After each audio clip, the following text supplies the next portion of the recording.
Even though they're old dogs, we may one day have to try to find them, so it's easier with the number and everything.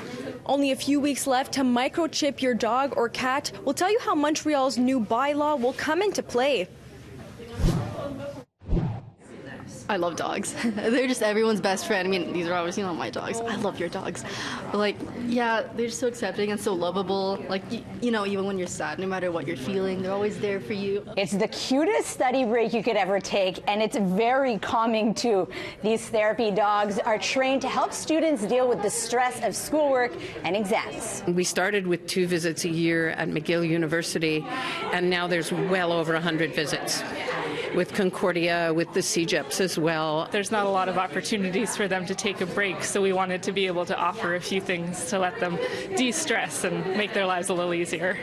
Imagine Therapy Dogs is a non-profit run by volunteers. Dogs and their owners give their time to visit campuses year-round across Montreal. Here they're supporting Concordia students at the downtown library. I honestly don't want to go back to studying. I could stay here all day. So, yeah, I feel relaxed, super relaxed, ready to take on the world. They just sit with you and there's like no judgment. They just love you as you are and accept you, I guess. I don't know, that sounds kind of corny, but that's how I feel. Meet the therapists, Cooper, Cassidy, Sky, Brandy, Princeton, and Buddy. He just loves it. He loves people. He loves the attention.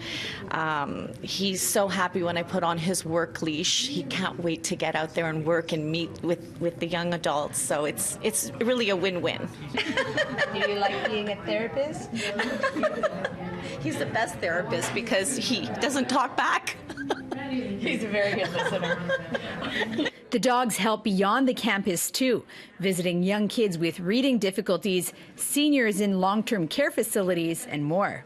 I've seen a child that had not spoken for 2 years all of a sudden start talking and making friends because they wanted to tell people about their interactions with my dog. I've seen a gentleman that stayed in a nursing home, didn't come out of his room for 8 years, came out to see my dogs. It's hard to explain that.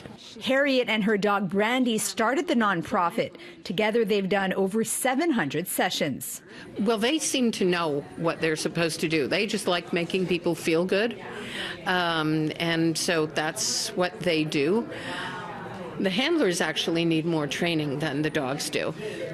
The handler is actually the dog's chauffeur and butler. They're always looking for more volunteers to give back to the community. Dogs and the owners must undergo training and testing. It seemed like a good way of, may sound a bit corny again, but giving back to the community.